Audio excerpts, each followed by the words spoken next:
Hey guys, Britt here. Welcome to End Times Bible Prophecy. Today we're going to talk about preparing for the trials and tribulations ahead. As we enter the rest of this year and into 2023, there's simply not going to be enough food to feed everybody in the world. How do you prepare yourself, your family, and those people around you through these trying times? There's a worldwide food crisis coming, and I'm going to share some information with you today that I think is going to wake a lot of people up to that reality. So there's only but so much more time to prepare before this becomes common knowledge all around the world, and especially here in the United States and in the western part of the world where people are used to having ready access to food in grocery stores. I'm not saying that's going to go away. All of that's going to change depending on It's going to vary based on where you live in the world, but we're definitely going to see much higher prices as we go into the latter part of this year and into next year. I know a lot of people think that prices of groceries are high now. They are relative to last year, but they're low relative to what they will be 3, 6, 9 months from now. So let's look at this first article right here. This is from The Guardian in the UK. It says Ukraine's harvest could be halved this year due to Russian invasion, warns Zelensky. Zelensky has said Ukraine's harvest this year could be half its usual amount because of the Russian invasion, and comments likely to intensify fears of global hunger. Ukrainian harvest this year is under the threat to be twice less, the Ukrainian president wrote on Twitter. His country's main goal, he said, was to prevent a global food crisis caused by the Russian invasion. Now we come down to this key paragraph here. It says, in 2021, Ukraine produced 80 million metric tons of grain, including wheat, corn, and barley, enough to feed 400 million people for 6 months, according to the video tweeted by Zelensky. This year, Ukraine is on course to harvest and ship less than half that amount. So think about that. 400 million people for 6 months. And that's going to be halved. That means food for 200 million people for a 6-month period is not going to be there come the harvest next year. Now he's talking about the invasion of Ukraine, and while that is partially responsible for what's happening and definitely plays a major role in what's happening in Ukraine, it isn't the whole problem. We've been over why this is happening. There's shortages and market price increases for fertilizer, pesticide, herbicide, diesel. There's labor shortages. There's drought. There's all sorts of weather-related issues that are affecting crop yields all over the world. And so this isn't just a Ukraine problem, but Ukraine is really tipping us into a whole nother stratosphere of the crisis that we're going to face. So to show how this goes well beyond what we're seeing in Ukraine, let's look at what's happening with its neighbors who haven't been directly impacted by this Russian invasion, starting with Hungary. Hungary borders Ukraine, and they haven't been part of this invasion. They haven't been impacted by it. Yet we had this story from Reuters that says Hungary harvests 3.9 million tons of wheat, maize, and sunflower crop at serious risk from drought. So you look at that and you think, well, 3.9 million tons of wheat, that's a lot. That's great. But then we read a little bit further, we see Hungary has harvested 3.9 million tons of autumn wheat and 1.4 million tons of barley as the harvest season ended earlier than usual due to this year's heat and drought. Right? The ministry said crop yields lagged previous year's averages due to a severe drought, adding that the country's maize and sunflower crop was also at serious risk. And here's the key passage. I think this should have been the headline in this article. It says the total amount of wheat harvested in Hungary was about 25% less than the average yield in the past 5 years. Last year, the country harvested 5.3 million tons of wheat. Data from the Central Statistical Office showed. So they've gone from 5.3 million tons last year to 3.9 this year. That's 26%, a little more than 26% decline in the yield in Hungary, right? Now, in and of itself, that wouldn't lead to a global food crisis. But when you add it to everything else that's happening, this is happening all across the board. I can tell you they've had droughts in the past. Every country in the world's had a drought at some point. That didn't lead to this alone. It played a significant role. But the other factors that we talked about, you apply less fertilizer, you get a lower yield. You apply less herbicide and pesticide, you're going to get a lower yield, right? You apply less rain, as this says, you get a lower yield. So it's all of these factors combining, and it's not just Hungary alone. Let's look at another neighbor of Ukraine, Romania. Here we read, Romanian wheat yields have crashed by over 40%. Initial reports are indicating that wheat yields in Romania have fallen by 43% year over year, with the prospects for corn deemed to be equally devastating. So just like the last article, where they were talking about maize and sunflowers could be next, here they're preparing us again for, well, corn looks to be just as bad as the wheat. This is a major problem this news is going to start coming out. So we read a little bit further. We read, Jim McCarthy, now farming in Romania, gave an update on the 2022 grain harvest across Eastern Europe, courtesy of his contribution to the latest Tillage Edge podcast. Commenting on the rainfall situation there, he said, Eastern Romania has received very little rain from the beginning of last September right up to the end of June. We started harvesting on July 1st. Those wheat crops were grown with 220 millimeters of rain. As a result, yields are down 43%. Again, that's not the only reason. There's other factors that they don't talk about here. And again, when we look at Ukraine and what they're saying, well, it's going to be 50% less than what it was the year before. I would argue that it's going to be less than that. Prior to this, they were telling us, oh, it's going to be 13% less coming out of Ukraine. Then we heard 24% less. Now we're at 50% less. What's the answer going to be?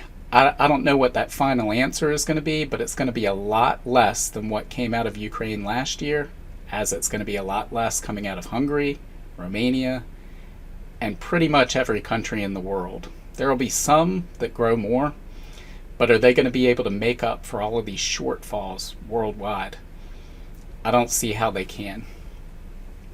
So, what does all this mean? Well, Jesus promised that we would not endure the tribulation. In Revelation 3:10, he says, he promises to keep us from the great time of testing that comes upon the whole world. But that doesn't mean that we are free of suffering while here on earth. In John 16:33, Jesus writes, I have told you all this so that you may have peace in me. Here on earth you will have many trials and sorrows, but take heart, because I have overcome the world. Jesus has overcome the world, right? We're going to face trials and suffering here. Particularly if we are Christians, we'll face persecution for that. There are many problems that we can face.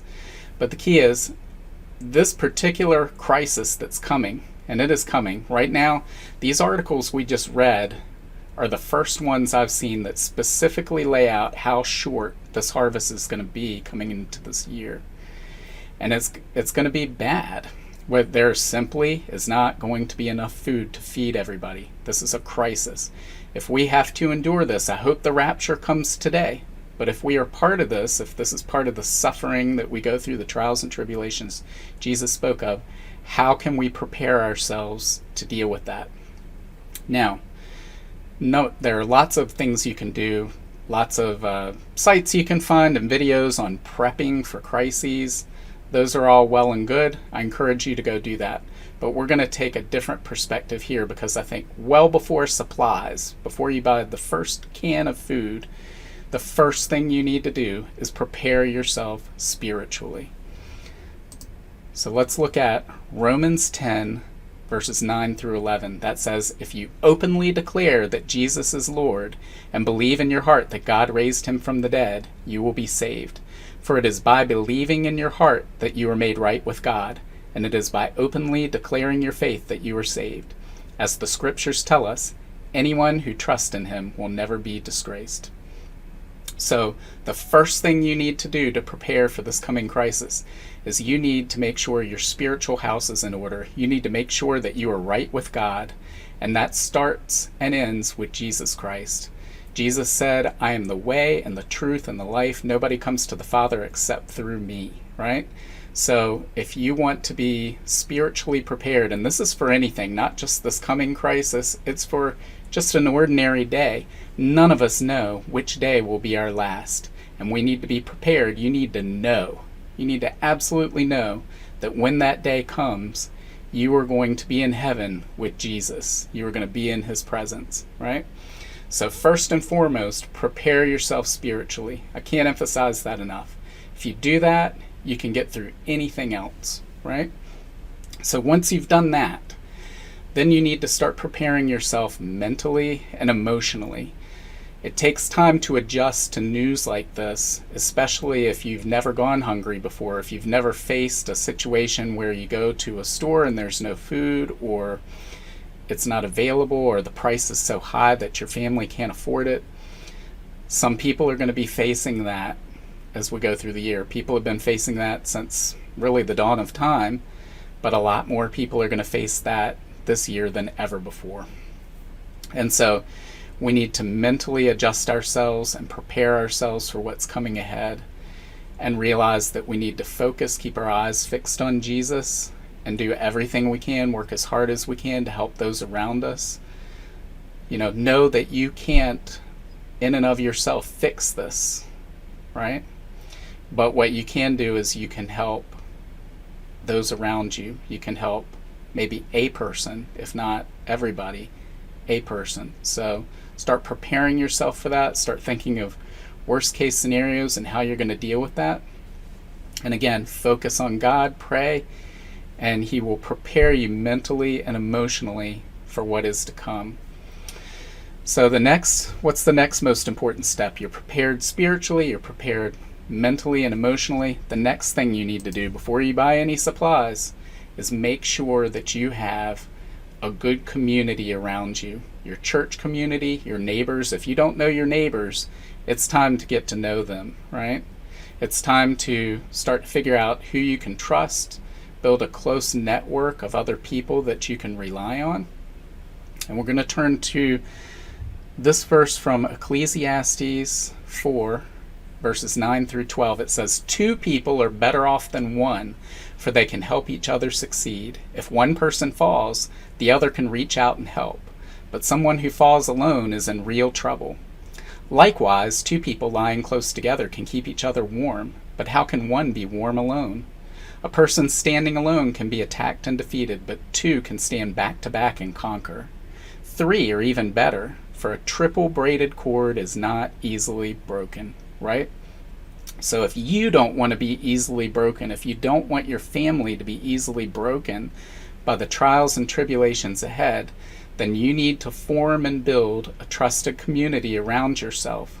Hopefully you've been doing this naturally as part of your life for a really long time, but it's now more important than ever, because if you want to survive a crisis, you need other people around you for spiritual, mental, emotional support, but also varying skill sets and resources that you can combine to see each other through a crisis.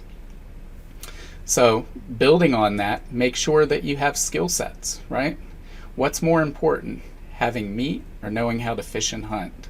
Having food or knowing how to grow food?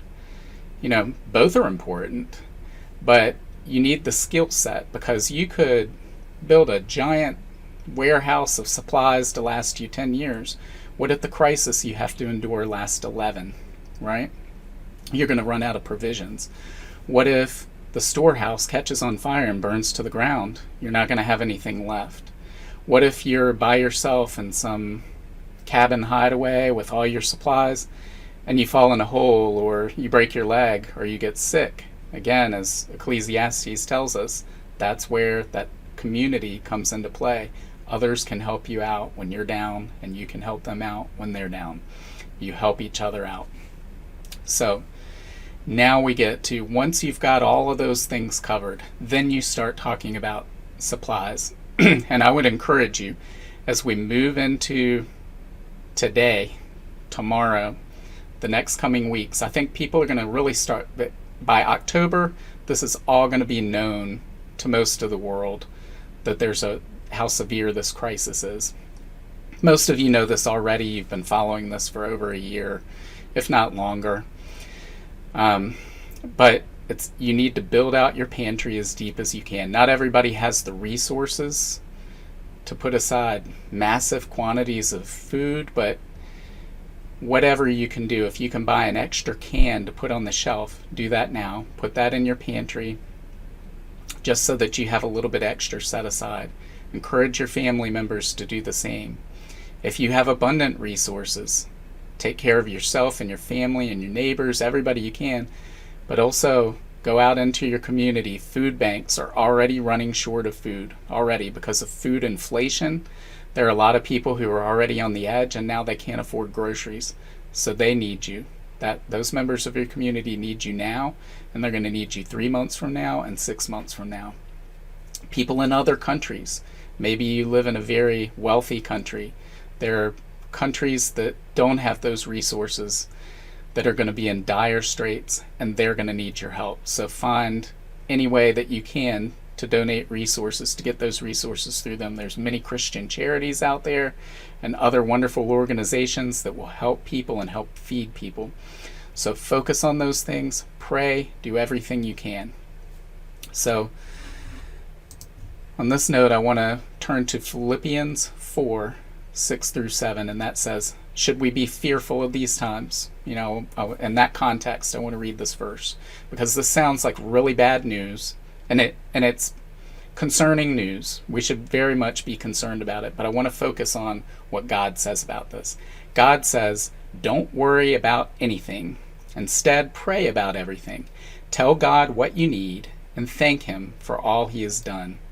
Then you will experience God's peace, which exceeds anything we can understand. His peace will guard your hearts and minds as you live in Christ Jesus. How will it do that? Let's turn to Romans 8:18, which says, because what we suffer now is nothing compared to the glory He will reveal to us later. That is why the most important thing you can do as we come into this crisis later this year and into next year, some of you are experiencing it already. The most important thing you can do is prepare yourself spiritually. Get yourself right with God, because when you do that, you're going to get peace that surpasses all understanding. Why? Because anything you go through here, any amount of trial, tribulation, suffering, persecution, all the way to death from starvation, all of that pales in comparison to the coming glory of our Lord Jesus Christ, and where you will be when you leave this world. You will be in His presence for all of eternity. So make sure, guys, that you know Jesus. If you don't know Him, today is the day. God is talking to you right now. He is saying, wake up and come to me. If you ask Jesus into your heart, if you ask Jesus into your life, if you ask God to reveal His word to you, He will do that. You have His promise. He will do that. He will come to you. So, guys, like and share this video. Leave your comments below. Spread this message, because there's still time to prepare now. But that window of opportunity will not be open forever. We're coming into the latter part of this year where, depending on where you live, if food is even available in the store, it's going to be at a much, much higher price. So prepare now while you can. As we said in the last video, this is the summer. This is the time of harvest to prepare for winter, right? So prepare for winter. Prepare now. Do everything you can now. And God willing, we'll talk tomorrow. Bye. If you want to learn more about the end times and Bible prophecy, make sure to sign up for my free monthly newsletter and get your copy of my free ebook, 7 Signs of the End Times. Just follow the link in the description to get your free book. Also, make sure to check out all of my books. Just look up Britt on Amazon, Barnes & Noble, Apple iBooks, Google Books, Kobo, or anywhere books are sold. Thanks for watching today, and until next time, keep your eyes fixed on Jesus, the author and perfecter of our faith.